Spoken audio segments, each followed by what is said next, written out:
अप्रैल को पहलगाम में हुए आतंकी हमले के पीछे पाकिस्तान का ही हाथ था और इसमें अब कोई शक नहीं बचा है। जैसे जैसे जांच आगे बढ़ रही है वैसे वैसे पाकिस्तानी कनेक्शन पर अब तस्वीर साफ होती जा रही है। पहलगाम हमले के पीछे पाकिस्तानी कनेक्शन को लेकर डिटेल डॉसियर तैयार हो चुका है। उस डॉसियर से जो जानकारी सामने आई उसमें साफ है कि तीनों आतंकी पाकिस्तान के थे।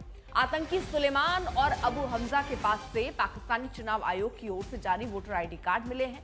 एक का वोटर आईडी कार्ड लाहौर का है तो दूसरे का गुजरावाला का।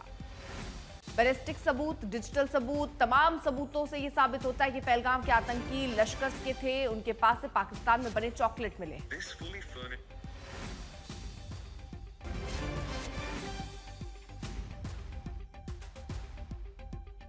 उधर संसद में गृह मंत्री अमित शाह ने ऐलान किया है कि पहलगाम में मारे गए आतंकी पाकिस्तानी थे। अब देखिए, हमने तो हमला किया था पाकिस्तान स्थित टेररिस्ट ठिकानों पर। अब पाकिस्तान से गलती हो गई। टेररिस्ट ठिकानों पर जो हमला किया था उसको वो अपने पर का हमला मान बैठे और पूरी दुनिया में कहते थे कि हमारा टेररिज्म से कोई लेन देन नहीं है। ये तो अब ऐसे ही ग्रुप करते, हम तो विक्टिम है, जो मनमोहन सिंह ने सर्टिफाइड भी कर दिया था कि ये भी विक्टिम है।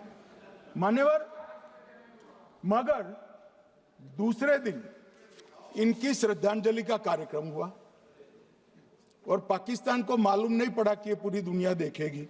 सेना के आला अफसर उनके नमाजे जनाजा में उपस्थित हुए, उनके जनाजे को कंधा दिया और ये सारे आतंकवादियों के जनाजे के जुलूस के अंदर पाकिस्तानी सेना, इनके अफसर, आईएसआई के अफसर, वहां की पुलिस के अफसर अश्रु भीनी आंख के साथ जुड़े थे। और मान्यवर, ये सिंदूर ने पाकिस्तान को पूरी दुनिया में एक्सपोज कर दिया कि पाकिस्तान के अंदर टेररिज्म स्टेट स्पॉन्सर्ड टेररिज्म है। मंजीत नेगी मेरे सहयोगी जुड़ गए हैं तमाम जानकारी के साथ। मंजीत, जिस तरीके के सबूतों की चर्चा खुद गृह मंत्री अमित शाह कर चुके हैं, अब उसमें कुछ एडिशन हुए हैं या फिर ये वही सबूत है जिनका जिक्र संसद में हुआ था? देखिए नेहा, गृह मंत्री अमित शाह ने मोटी मोटी जानकारी उस पूरे घटना की दी थी कि ऑपरेशन महादेव के तहत तीन आतंकियों को कैसे मार गिरा गया। लेकिन हम जो आज तक पर एक्सक्लूसिव जानकारी दे रहे हैं उसमें बहुत सारी पूरी detail, minute to minute detail जिसे कह सकते हैं, पूरा डोजियर इन आतंकियों के ऊपर है। और खास तौर से अगर बात करें तो चाहे इनके जो आई कार्ड है, कराची बेस्ड आई कार्ड हो, कराची में बनी चॉकलेट हो, उसके अलावा जो माइक्रो सिम इन्होंने इस्तेमाल किया, चाइनीज हाईवे जो फोन, सैटेलाइट फोन इन्होंने इस्तेमाल किया, और उसके अलावा पूरा सीक्वेंस अगर आप इसको देखें कि किस रूट से ये पहलगाम में घुसे, जहां पर इन्होंने इस घटना को अंजाम दिया। मई 2022 को इन्होंने गुरेज सेक्टर से एलओसी क्रॉस किया। उसके बाद ये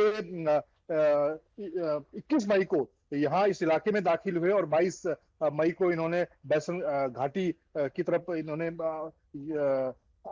कदम आगे बढ़े और उसके बाद इन्होंने फिर इस अप्रैल 22 को इन्होंने इस घटना को अंजाम दिया। तो ये पूरा घटनाक्रम है और खासतौर से इसमें दो तरह के जो इस अगर मैं जो डोजियर की बात करूं तो जो डिटेल दोनों तरह के सबूतों को जोड़ा गया, चाहे डिजिटल जो फुटप्रिंट है इन आतंकियों के जो इन्होंने इस्तेमाल किए, जिसकी वजह से खासतौर से जो चाइनीज सैटेलाइट हो, उसके अलावा इनके जो सिम हैं और हथियार जिन पे पकड़े गए। बहुत बहुत शुक्रिया आपका मंजीत, तमाम जानकारी।